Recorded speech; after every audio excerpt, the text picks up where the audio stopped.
तो आज हम लोग पढ़ने जा रहे हैं रेस्पिरेटरी सिस्टम। मैं स्क्रीन प्रेजेंट करूँ। कोई मुझे बता सकता है रेस्पिरेटरी सिस्टम से आप क्या समझते हैं?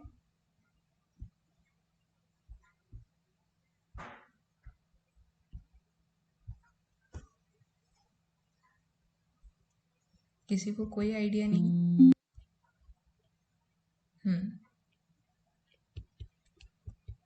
बोलिए।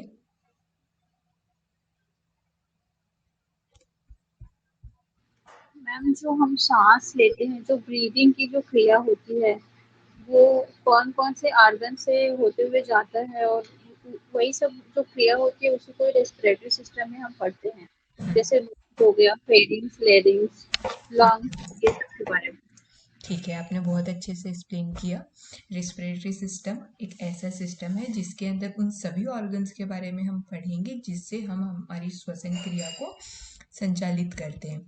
तो देखते हैं क्या होता है respiratory system. Respiratory system consist of nose. सबसे पहला ऑर्गन कौन सा है? नोज।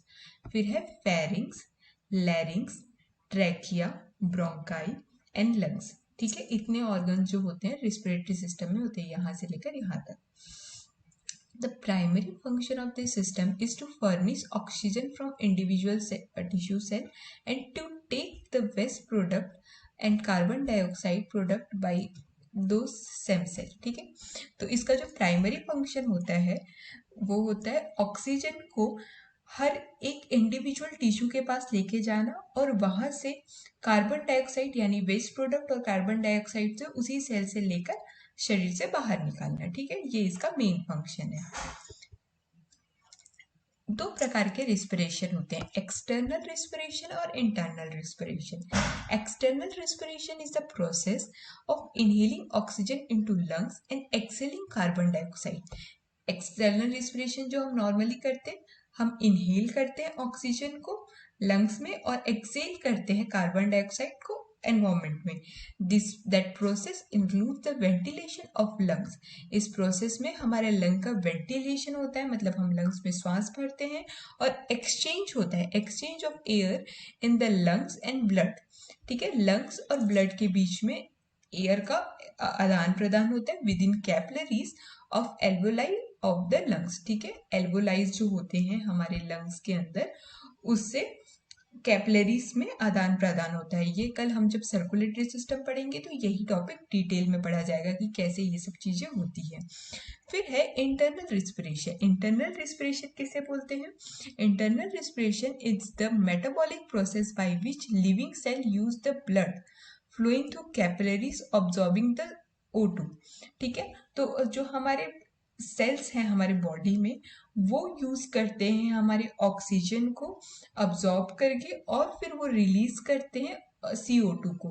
तो इस प्रोसेस को बोलते हैं इंटरनल रिस्पिरेशन। ठीक है, अब हम इसके ऑर्गन्स के बारे में पढ़ना शुरू करेंगे। ठीक है, तो फर्स्ट ऑर्गन है nose. The external opening of nose is the actually the external opening of nose is the nostril and और internal nasal। तो ये हमारे नोज की एक्सटर्नल ओपनिंग है। द डिवाइडिंग पार्ट, ये तो हो गई एक्सटर्नल ओपनिंग, और फिर उसके बाद जो ये बीच में सेपरेट करती है उसके उसे बोलते हैं नेजल स्पूटम। ठीक है, the dividing participation between the nostril is nasal sputum which forms to nasal cavity. ये दो नेजल अलग अलग नेजल कैविटी का निर्माण करती है। ठीक है, ईच नेजल की कैविटी, हर जो नेजल कैविटी है वो तीन अलग अलग पैसेज में डिवाइडेड है। कौन कौन सी? सुपीरियर, मीडियल और इंफीरियर कॉन्काई। ठीक है, ये देखिए यहाँ पे जो हमारी नाक है ये तीन हिस्सों में डिवाइडेड है। एक तो हो गई सबसे नीचे में जो है वो इंफीरियर, जो बीच में है वो मीडियल, और फिर जो ऊपर है वो सुपीरियर।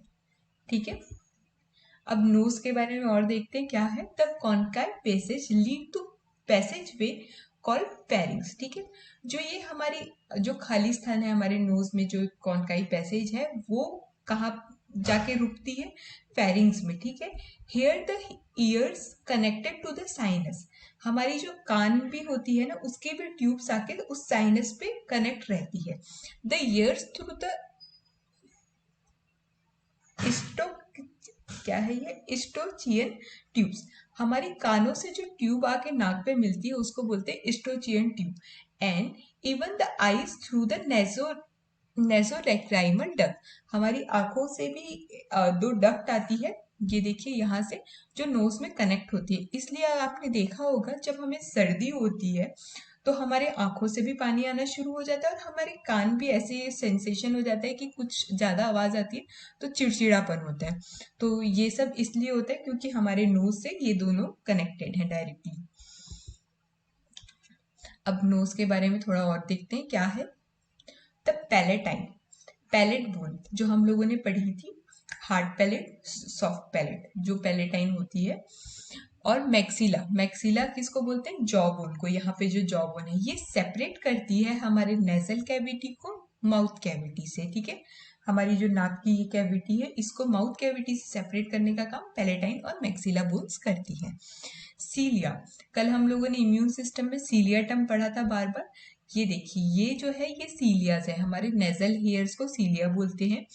ये क्या करती है? लाइन द म्यूकस मेम्ब्रेन, इसके ऊपर म्यूकस मेम्ब्रेन लगी होती है। About 1 quart of the mucus membrane is produce daily, ठीक है।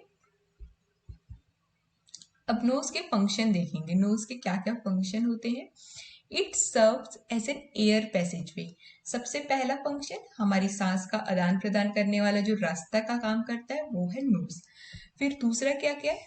It warms and moisture the inhale air, जो हम सांस लेते हैं वो उसको गर्म करने का भी काम करते हैं। मतलब आपने कभी योग में इंस्ट्रक्शन दिया होगा तो उसमें आप ऐसा देते कि जब हम इनहेल कर रहे हैं तो फील कीजिए कि हमारी सांस जो है वो गर्म जा रही है, और जब हम एक्सेल कर रहे हैं तो कोल्ड एयर बाहर आ रही है। तो वो जो काम है ये नोज करता है। It cilia and mucus membrane traps dust, pollen, bacteria and foreign matter.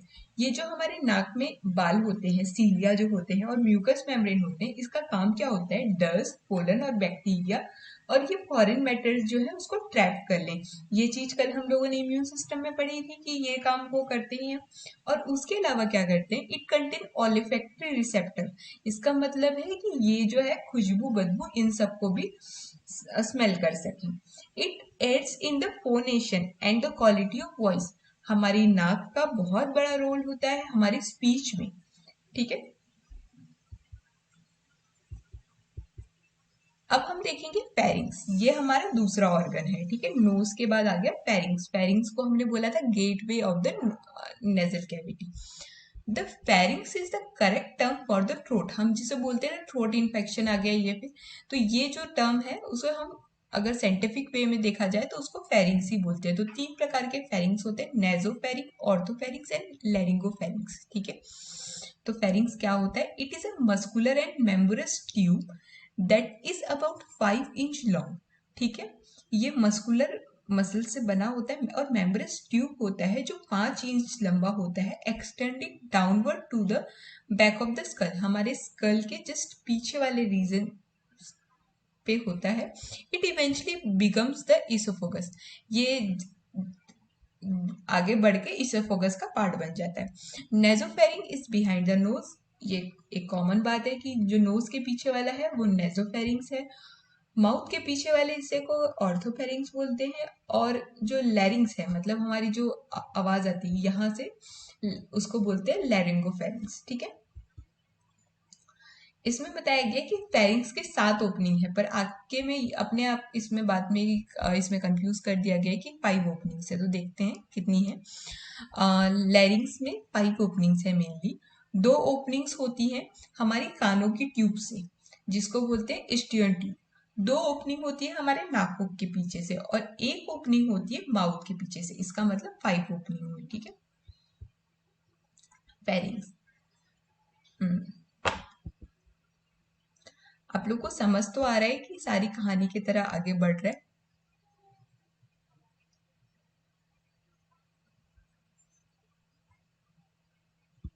समझ आ रहा है। ठीक है।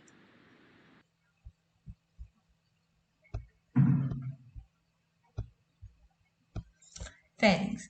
Pharynx also contain 3 pairs of tissue that are the part of lymphatic system. कल हम लोगों ने lymphatic system भी पढ़ा था, तो उसी के जो 3 pairs of tissue होते हैं वो pharynx के अंदर होते हैं. कौन कौन से? pharyngeal tonsil, पैलेटाइन टॉन्सिल और लिंगुअल टॉन्सिल. कल हम लोगों ने पढ़ा था कि टॉन्सिल जो होता है ये हमारा एक इम्यून सिस्टम का पार्ट भी है और ये लिम्फेटिक सिस्टम का पार्ट है, तो उससे ये रिलेट करके बताया गया है कि ये 3 प्रकार के फेरिंग्स के पार्ट होते हैं. इसके अलावा फेरिंग्स के 3 फंक्शन होते हैं. मेन फंक्शन क्या है? Serves as a passage way for air. Nose के बाद जो दूसरा पैसेज का काम करता है वो है pharynx. Serve as a passage way for food, ये हमारे फूड को भी पास करने का काम करता है. Oropharynx acts as a phonation by shaping changing its shape. Phonation का मतलब होता है वॉइस कन्वर्ट करना, ठीक है. तो ये वॉइस का निर्माण करने में भी हेल्पफुल होता है शेप चेंज करके. अब थर्ड है लैरिंग्स. हम लोग ने फर्स्ट पढ़ा नोज, फिर फेरिंग्स, फिर लैरिंग्स. अब देखते हैं लैरिंग्स क्या होता है. लैरिंग्स is commonly called voice box, ठीक है. लैरिंग्स जो है इसको कॉमनली वॉइस बॉक्स कहा जाता है. Is located at the upper end of trachea. हमारा जो ट्रैकिया का स्टार्टिंग वाला पार्ट है उसमें लैरिंग्स फिट होता है, ठीक है. Below the tongue and the hyoid bone. Hyoid bone और टंग के जस्ट पीछे में ये होता है, ठीक है. यहाँ पे ये लैरिंग्स है exactly. It is lined by a mucus membrane. ये जो है म्यूकस मेम्ब्रेन का एक इसके ऊपर कवरिंग होती है. The larynx contain vocal code which produce sound. लैरिंग्स के अंदर क्या होता है? एक वोकल कोड होता है जिससे साउंड प्रोड्यूस होता है. Short tense vocal cord produce high note. अगर वो शॉर्ट टेंस्ड होगा मतलब कम तना होगा तो इसमें हाई नोट ज्यादा आवाज आएगी. और long relax vocal cord produce low notes, ठीक है. अगर ये लंबी है और रिलैक्स्ड है तो हमारी जो आवाज है वो धीमी आएगी, ठीक है. अब देखते हैं लैरिंग्स का और क्या है. We can see the several of cartilage structure in the larynx side में, ठीक है.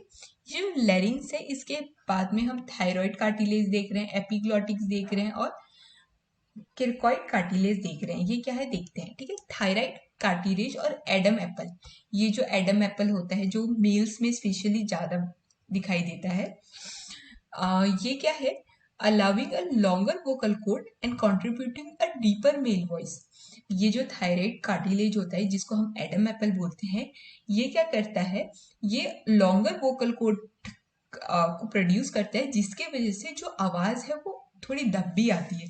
इसलिए देखा होगा जो टीनेज के बाद मेल्स की आवाज जो होती है थोड़ी मोटी हो जाती है, ठीक है. फिर सेकंड चीज क्या है? एपिग्लॉटिक्स. एपिग्लॉटिक्स का काम क्या होता है? एक चम्मच जैसा स्ट्रक्चर रहता है जो हमारी इनहेलेशन जब हम करते हैं तो हमारी कवरिंग करता है फूड को विंड पाइप में एंटर करने से, ठीक है. तो epiglottis cover the entrance of larynx by swallowing to avoid choking, ठीक है. फिर है द कार्कोइड कैरिकॉइड.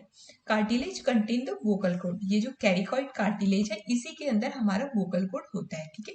तो हमने 3 चीजें पढ़ी. ये देखिए ये एपिग्लॉटिस है जो चम्मच लाइक स्ट्रक्चर में बोल रही थी. फिर है थायराइड कार्टिलेज जिसे एडम एप्पल इसे बोलेंगे और फिर कार्कोइड कार्टिलेज, इसके अंदर हमारा वोकल कोड होता है, ठीक है. अब फोर्थ नंबर में है ट्रैकिया. ये जो स्ट्रक्चर है इसे बोलते हैं ट्रैकिया, ठीक है. ट्रैकिया और द विंड पाइप इज. अच्छा एक चीज बताइए, हमने जब डाइजेस्टिव सिस्टम पढ़ा था तो एक सेम ऐसी पाइप लाइक स्ट्रक्चर थी जिससे हमारा फूड पास होता था, उसको क्या बोलते थे? ईसोफेगस. ठीक है. द ट्रैकिया और विंड पाइप, ठीक है. तो इसके अंदर जो पास हो रहा है वो है ट्रैकिया जिसको हम विंड पाइप बोलते हैं और उसको फूड पाइप बोलते थे. Is a muscular tube leading from larynx to main bronchi. ये लैरिंग से शुरू होकर ब्रोंकाई तक खत्म होती है, ठीक है. Trachea cartilage ring prevent crushing of trachea. ये जो होती है कार्टिलेजियस रिंग होती है, देखो रिंग लाइक स्ट्रक्चर है, ये प्रिवेंट करती है कि ट्रैकिया जो है क्रश ना हो जाए, ठीक है. सी शेप रिंग. ये रिंग जो होती है सी शेप स्ट्रक्चर में होती है. Provide protection on the front end side, ठीक है. फ्रंट और साइड को प्रोटेक्शन करने का काम करती है. एक चीज बताइए कि हमारी जो रिस्पिरेटरी सिस्टम है उसको कौन सी बोन्स कवर करती हैं ताकि वो लोग अच्छे से रह सकें? ड्रिप्स होती है मैम, इसमें दो तरह के मसल स्टर्नम। रिब्स होती है, स्टर्नम होती है, वो हमारे जो रेस्पिरेटरी सिस्टम है उसको कवर करने का काम करती है। ठीक है, अब देखिए ये जो कल हम सीलिया पढ़ रहे थे, एयर लाइक स्ट्रक्चर, ऐसे ही होते हैं हमारे ट्रैकिया में। ठीक है, trachea is a passage way for the air to and from the lungs. ठीक है, ट्रैकिया जो होता है एक पैसेज होता है, एक रास्ता होता है एयर का नाक से लंग्स तक पहुंचाने वाला। ठीक है, इट इज लाइन विथ सीलिया, ये बहुत सारे हेयर लाइक स्ट्रक्चर से लगा हुआ होता है, मतलब इसके अंदर में बिछा होता है, which sweep the foreign matter out of the pathway. ठीक है, ये उसका काम क्या होता है, कोई भी फॉरेन मटेरियल आया हमारे श्वास के साथ तो उसको तुरंत खत्म करने का काम करता है। It is only about 1 inch in diameter and 4 मतलब 4.5 इंच लॉन्ग होता है। ठीक है, तो इसका डायमीटर तो 1 इंच का होता है और लंबाई 4.5 इंच का होता है। देखिए ये है ब्रोंकाई, आप इसमें एक वीडियो में देख पा रहे होंगे कि कैसे हमारी श्वास आती है और इधर पास होती है। ठीक है, ये इनहेलेशन और ये exhalation. Bronchi are the 2 branches at the bottom of trachea. हमारी ट्रैकिया ऐसे सीधे सीधे आई और फिर यहाँ से 2 हिस्सों में डिवाइड हो गई। Providing the passage way for the airs to the lungs. ये क्या काम करती है, ये पैसेज का काम करती है एयर्स को लंग तक पहुंचाने का। Trachea divides into right bronchus and left bronchus. Trachea further divide हो जाती है 2 हिस्सों में, राइट ब्रोंकस में और लेफ्ट ब्रोंकस में, and then divided into bronchial tree. फिर उसके बाद ये 2 ब्रोंकस में डिवाइड हो गई, फिर उसके बाद ये जो अलग अलग दिख रहा है ये ब्रोंकियस ट्री में डिवाइड हो गई। As the branches of the bronchial tree get smaller, ये भी और छोटे छोटे हो जाते हैं। The 2 primary bronchi become bronchioles, ये जो ब्रोंकी है वो भी ब्रोंकियल्स हो जाते हैं। फिर उसके बाद एल्वुलर डक्ट हो जाते हैं। ठीक है, तो इसका मतलब है कि हमारे ट्रैकिया से ब्रोंकी क्या है, ब्रोंकस, फिर ब्रोंकस से ब्रोंकियल ट्री और फिर उसके बाद ब्रोंकाई और ब्रोंकाई से एल्वुलर डक्ट। ठीक है, तो अब हम देखते हैं ब्रोंकाई क्या होता है। द लेफ्ट, एक चीज याद करने की है कि हमारा जो लेफ्ट ब्रोंकाई होता है वो राइट ब्रोंकाई से थोड़ा सा छोटा होता है, बिकॉज हमारे हृदय को रखने की थोड़ी सी जगह चाहिए होती है। ठीक है, ये हृदय है तो लेफ्ट साइड में हृदय है, तो इसलिए ये थोड़ा छोटा होता है। कल हम लोगों ने एक चीज और पढ़ी थी, लेफ्ट साइड में कौन सा ऑर्गन होता है, इम्यून सिस्टम जब मैं पढ़ा रही थी तो एक ऑर्गन होता है लेफ्ट साइड में जस्ट डायफ्राम के नीचे, उसका नाम क्या है, स्प्लीन। स्प्लीन। ठीक है, इसका मतलब है कि आप लोग थोड़े अटेंटिव हैं। ठीक है, if a foreign body is inhale और इंस्पायर्ड, ठीक है, अगर कोई फॉरेन मटेरियल इनहेल हुआ और इंस्पायर्ड हो गया, ड्रॉन बाई सक्शन, ये देखिए यहाँ पे, तो it is usually float in the larger right bronchi as shown in X ray. ठीक है, अगर कुछ फॉरेन पार्टिकल हमारे अंदर आ गया तो वो स्पेशली ना राइट साइड पे दिखाई देता है। ये एक्सरे की इमेज है, ये सिर्फ एक चीज बताई जा रही है कि राइट साइड में कैसे ये दिखाई देता है। ठीक है, एक्सरे की इमेज है। अब देखते हैं ब्रोंकाई। देखिए ये इन्फ्लेम ब्रोंकाई है, जब हम लोग थेरेपी पढ़ाया जाएगा आपको तो उसमें बताया जाएगा कि जब इन्फ्लेम होता है तो वो इस टाइप का स्ट्रक्चर दिखता है। देखिए ये देखिए, पहले तो वो एकदम क्लियर पैसेज रहता है, पर जब इन्फ्लेम होता है तो ऐसे ऐसे सूजन आ जाती है इसके अंदर और म्यूकस मेम्ब्रेन भर जाती है। In the presence of infection the bronchi sometime become inflame, मतलब इन्फेक्शन के प्रेजेंट में ये ब्रोंकाई जो है इन्फ्लेम हो जाता है, जिसके वजह से ब्रोंकाइटिस की बीमारी होती है, जिसे अस्थमा भी कहते हैं। अब लास्ट ऑर्गन है लंग। लंग्स क्या होते हैं, lungs are 2 spongy organ. Lungs क्या है, स्पॉन्ज की तरह 2 ऑर्गन होते हैं लोकेटेड इन द थोरेक्स, मतलब ये हमारी थोरेक्स कैविटी है, इसमें 2 स्पॉन्जी ऑर्गन लोकेट करते हैं, उसे लंग्स बोलते हैं। They consist elastic tissue filled in interlacing network. ठीक है, ये क्या कंसिस्ट करते हैं, इलास्टिक टिश्यू कंसिस्ट करते हैं जो interlacing networks with an interlacing network of tube and sac that carry air, blood vessel that carry out blood। ठीक है, तो इसके अंदर क्या है, एक इलास्टिक टिश्यू तो है ही है, फिर उसके अलावा बहुत सारे एक दूसरे से पास करने वाले बहुत सारे नेटवर्क हैं ब्लड वेसल के, ताकि जो हमारे ब्लड से एयर को ले सके, सॉरी ऑक्सीजन को ले सके, ठीक है। Each lungs is divided into lobes, ठीक है। ये देखिए यहाँ पे हमारा जो लंग है वो लोब्स में डिवाइडेड होता है, वो भी 3 हिस्सों में। एंड राइट लंग जो होता है वो 3 लोब्स में डिवाइडेड है, और लेफ्ट लंग जो है 2 लोब्स में डिवाइडेड है। ये देखिए, ये राइट और लेफ्ट, ठीक है। तो राइट में क्या है, superior lobe, medial lobe, inferior lobe. पर जब लेफ्ट साइड में देखेंगे तो आपको दिखेगा सिर्फ सुपीरियर और इंफीरियर, इसमें मीडियल लोब नहीं होता। The left lung has an indication called cardiac depression और nodes for placement of heart. देखिए यहाँ पे एक अलग सा स्ट्रक्चर होता है जिसको कार्डियक नोज बोलते हैं, जहां पे हमारा हृदय रखा जा सके। At the end of each bronchiole, her bronchiole के एंड में बहुत सारे एल्वोलाई होते हैं। The lung contain about 300 million alveoli से, मतलब हमारे हृदय में हमारे लंग्स में 300 मिलियन एल्वोलाई सैक होते हैं। ये देखिए, ये छोटे छोटे एल्वोलाई सैक हैं, which are air cell where the exchange of oxygen and carbon dioxide take place within the capillary, ठीक है। ये ऐसे एयर सैक होते हैं जहां पे ऑक्सीजन और कार्बन डाइऑक्साइड का कैपिलरी में आदान प्रदान होता है। Deoxygenated blood come out and drop into CO। ये देखिए, ये डीऑक्सीजनेटेड ब्लड आ रहा है और यहाँ से ऑक्सीजनेटेड ब्लड है, तो यहाँ पे आदान प्रदान होता है। कोई मुझे बता सकता है कि कौन से ब्लड में ऐसे प्रोटीन होते हैं जिसके वजह से ब्लड में ऑक्सीजन जाता है?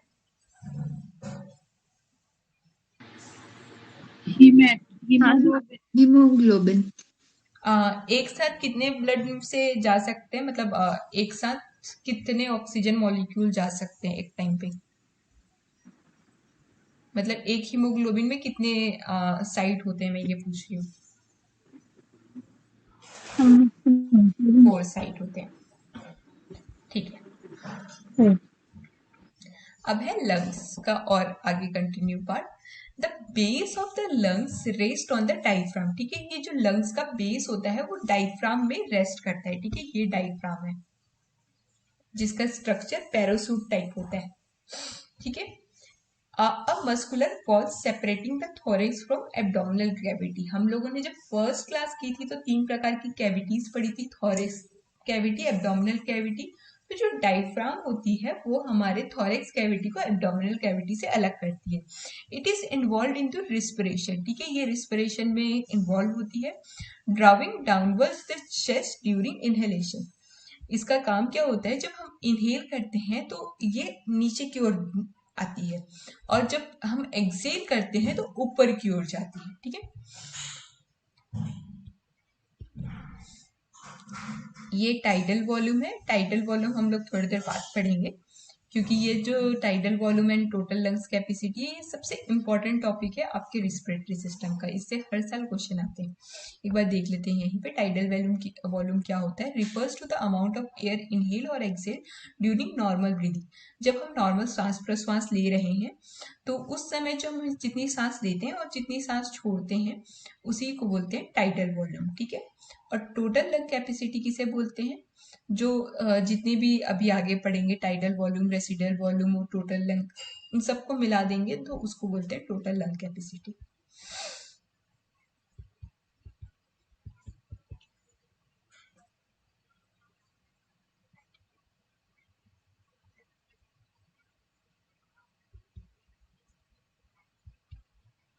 ठीक है, तो अब हम लंग्स वॉल्यूम और कैपेसिटी के बारे में पढ़ेंगे, और फिर इसकी एक वीडियो में आप लोग को दिखा दूंगी जिसमें आप लोग को ये चीज बहुत अच्छे से समझ में आ जाएगी। तो देखिए, इसको ध्यान से सुनेंगे क्योंकि इससे हर साल क्वेश्चन बनते हैं, ठीक है। तो टाइडल वॉल्यूम क्या होता है? The volume of air inspired during normal और क्वाइट रिस्पिरेशन। मतलब हम अभी खाली बैठे हैं और अगर हमारे श्वास को देखा जाए कि हम कितना इनहेल कर रहे हैं या कितना एक्सेल कर रहे हैं, उस अमाउंट को बोलेंगे, उस वॉल्यूम ऑफ एयर को बोलेंगे टाइडल वॉल्यूम, ठीक है। ये मेल और फीमेल में 500 ml रहता है, और इसकी जो मेजरमेंट टेक्निक है उसको बोलते हैं स्पायरोमेट्री, ठीक है। स्पायरोमेट्री एक ऐसा यंत्र होता है जिसमें मतलब एक सेकेंड,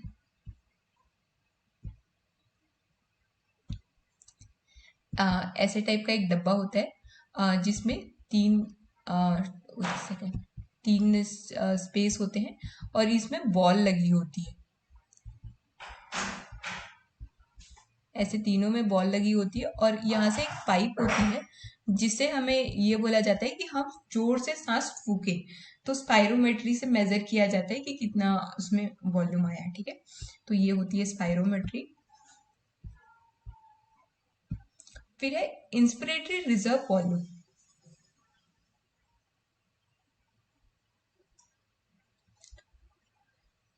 इंस्पिरेटरी रिजर्व वॉल्यूम उसको बोलते हैं कि हम जो नॉर्मल इनहेल कर रहे हैं उससे भी ज्यादा हम मतलब फोर्सफुली इनहेलेशन करें हमारे टाइडल वॉल्यूम से भी और ज्यादा, तो उसको बोलते हैं इंस्पिरेटरी रिजर्व वॉल्यूम। आप लोगों ने ब्रीदिंग में किया होगा, abdominal breathing, thoracic breathing, clavicular breathing करते हैं, तो आपने देखा होगा जब हम कैविकुलर ब्रीदिंग करते हैं तो हमारा ये वाला साइड भी पूरा ऊपर उठता है, तो उसको हम बोल सकते हैं उस टाइम पे जितना भी मतलब हमारी एयर इंस्पायर्ड होती है उस वॉल्यूम को बोलते हैं इंस्पिरेटरी रिजर्व वॉल्यूम।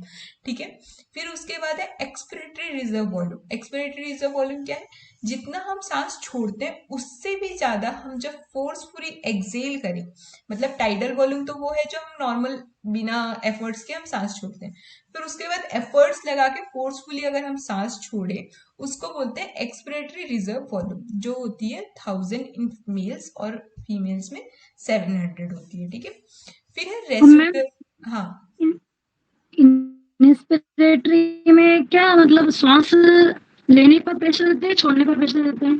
किसमें किसमें? सेकंड नंबर वाले, सेकंड नंबर सेकेंड वाले नंबर में। में सांस लेने पे प्रेशर देते हैं। इंस्पायर मतलब इनहेल और एक्सपायर मतलब एक्सेल। तो इंस्पिरेटरी में आप इनहेल कर रहे हो मतलब ज्यादा से ज्यादा सांस ले रहे हो, जितना सांस ले लिया उससे भी ज्यादा एफर्ट्स ले लेके सांस ले रहे हो, तो उसको बोलते हैं इंस्पिरेटरी रिजर्व वॉल्यूम। ठीक है, फिर उसके बाद है रेसिडुअल वॉल्यूम।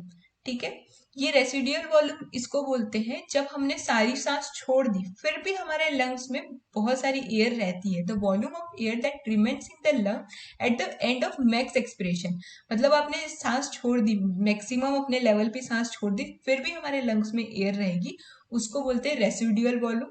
रेसिडुअल से ही आप उसको समझ सकते हैं, रेसिड्यू बोलते हैं, जैसे कि पानी को गर्म किया तो नीचे में जो बच जाता है उसको रेसिड्यू बोलते हैं, वैसे इसको रेसिडुअल वॉल्यूम बोलते हैं। ठीक है, ये होता है 1200, मेल्स में 1200 ml और फीमेल्स में होता है 1100 ml। ठीक है, इसको हीलियम डिल्यूशन टेक्निक से मेजर किया जाता है, ये तो नहीं पूछा जाता पर फिर भी देख लेते हैं। फिर है फंक्शनल रेसिडुअल कैपेसिटी। ये क्या है, the volume of air that remains in the lung at the end of normal expiration। जो सांस मतलब वॉल्यूम ऑफ एयर हमारे लंग्स में नॉर्मली रहती है, मतलब हमने सांस छोड़ी, ये नॉर्मल इनहेल किया, एक्सेल किया, फिर हमारे लंग्स में जितनी वॉल्यूम एयर की अभी बची हुई है तो उसको बोलते हैं functional residual capacity. Residual capacity volume में क्या होगा, आप फोर्सफुली जितना एक्सेल कर लिए फिर भी मतलब बाकी है, और इसके अंदर क्या है, आप नॉर्मल एक्सेल कर रहे हैं फिर आप चेक कर रहे हैं कि कितना एयर है, तो ये दो चीज का एडिशन होता है। ये देखिए किसका किसका, एक्सपिरेटरी रिजर्व वॉल्यूम का और रेसिडुअल वॉल्यूम का। ठीक है, फिर है वाइटल कैपेसिटी। वाइटल कैपेसिटी किसे बोलते हैं, the volume of air expired forcefully after forceful inspiration. इसको थोड़ा ध्यान से देखेंगे।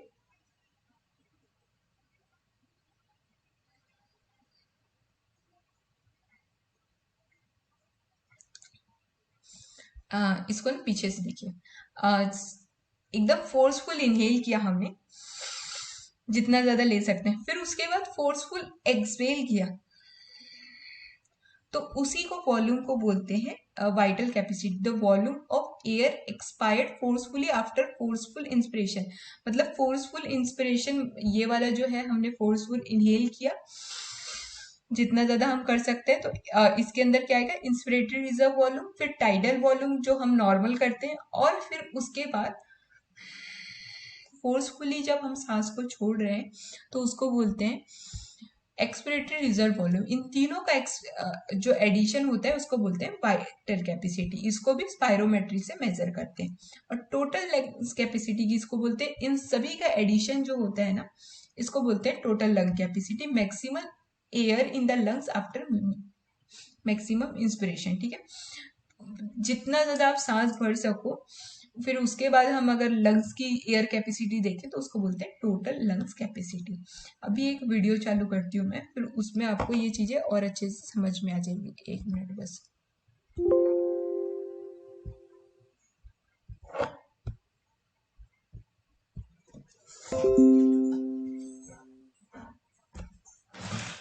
एक minute,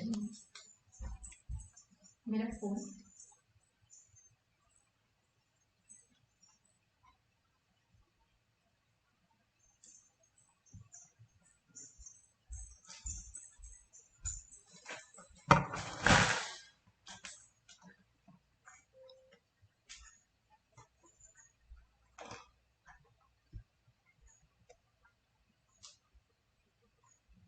IR.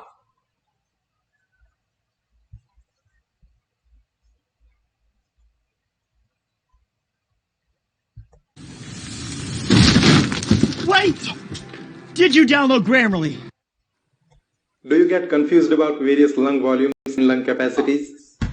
Welcome to nonstopneuron.com, where learning medical. एक मिनट Testing. दूसरी वीडियो इधर फोन में चालू हो गई, 1 मिनट वेट करेंगे।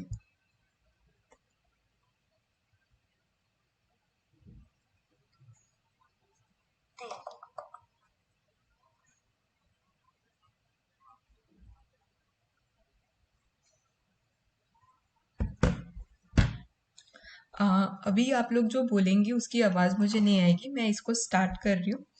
तो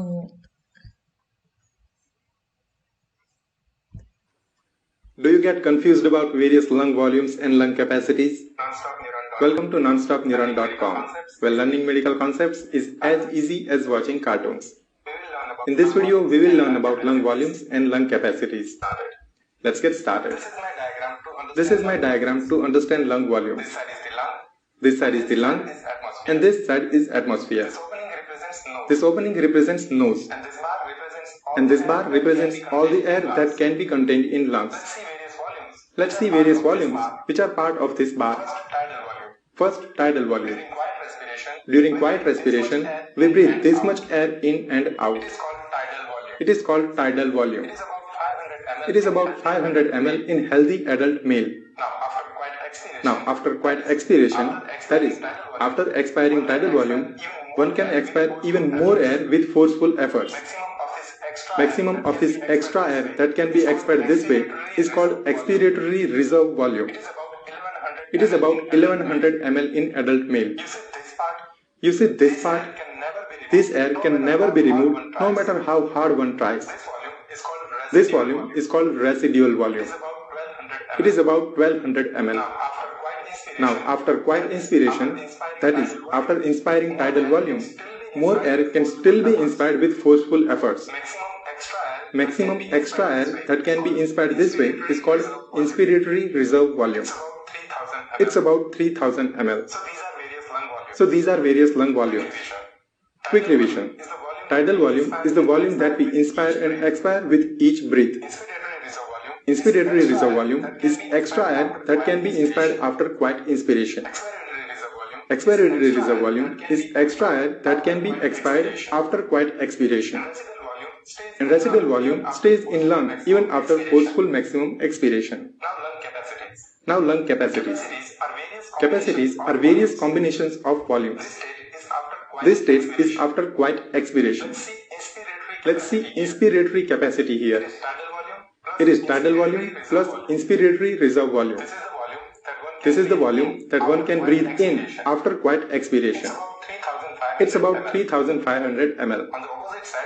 On the opposite side, we have functional residual capacity.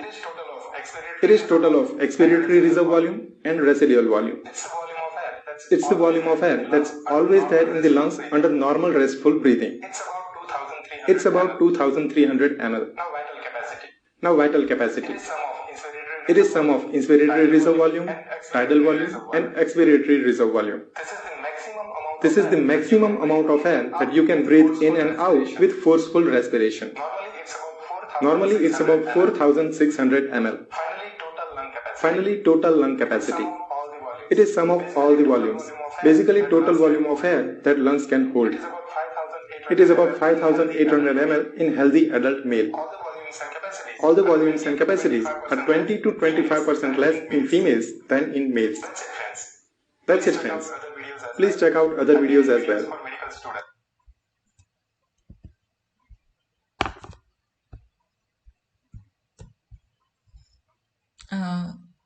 अभी आवाज आ रही है? Yes ma'am. हाँ, समझ में आया आपको ये टाइटल वॉल्यूम है और सारे वॉल्यूम्स? Yes ma'am. ठीक है, यस मैम। तो इसको बहुत अच्छे से पढ़ेंगे। मैं अभी आपको ये स्लाइड दे दूंगी और ये वीडियो भी दे दूंगी ताकि आप एक बार और देखें और अच्छे से समझ सके। और आज की क्लास यहीं स्टॉप करते हैं। कल सर्कुलेटरी सिस्टम पढ़ेंगे और परसों रिप्रोडक्टिव सिस्टम पढ़ के इसको ख़त्म करेंगे, ठीक है? शायद अभी भानु सर की क्लास होगी। कितने बजे स्टार्ट होती है सर की क्लास?